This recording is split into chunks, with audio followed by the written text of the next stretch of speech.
The Asgardian bridge between realms, our ancient ancestors called it oblivion, the second death from which there is no escape.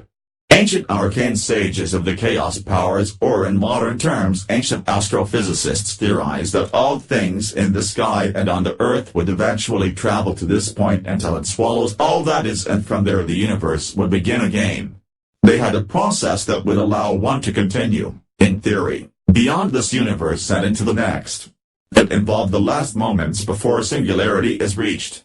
When the entirety of all that is can be measured within a 5 light-year radius, one must move their astral essence to the opposite edge of the center of oblivion. Now, given by this point all carbon life will have been eliminated, as the edges of what is draws into the singular central point, you must skip one's essence like a stone across water. The pull of oblivion being the water and the edge of existence being the direction of motion you're moving towards, and that last second you turn to enter oblivion. As you pass between the event horizon, that stretch of time and space will fold in, and the entire span of the universe will be displayed at that moment. You must find the infinitely small section that houses the moment the great attractor first folded into a singularity black hole and ceased all resistance against the pull of the singularity, and increase your speed skipping across the gravitational waves to that exact point. Space and time will final and 2 points will open before you. That section of time of the singularity will position behind you, and a strange unfamiliar space will position ahead of you. When you clear the funnel, you will be in the opposite end of the white hole of the next universe. Sometime after the Big Bang of the next universe, in an area similar to that of the Boots void. Now this can only be achieved at that last moment of this universe, because traveling into the event horizon at that moment when all else is gone, following behind you but reaching ahead of you because of the space-time warp, you will technically be crossing that section of the singularity's beginning just as the singularity of this universe's end begins.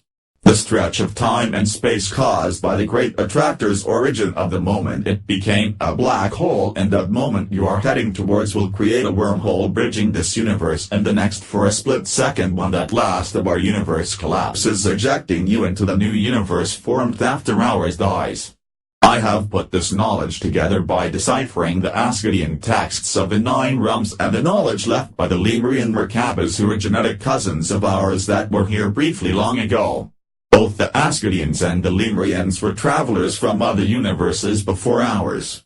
The Asgardians developed the means to travel across the singularity 9 universes before the formation of this one, and the Lemurians developed their technology to travel across the singularity 14 universes before the formation of this universe.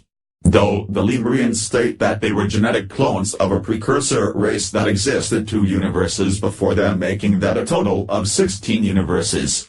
They stated that they were created in a time of civil war between 2 factions of the same race, and that the war destroyed the 2 universes before them along with the precursor race they came from, and that they had cloned themselves so many times over that there was no trace left of the original precursor race and their genetics. This knowledge was extracted from technology left by the Merkabahs in a time on Earth that predated mankind's existence approximately 1.7 billion years ago.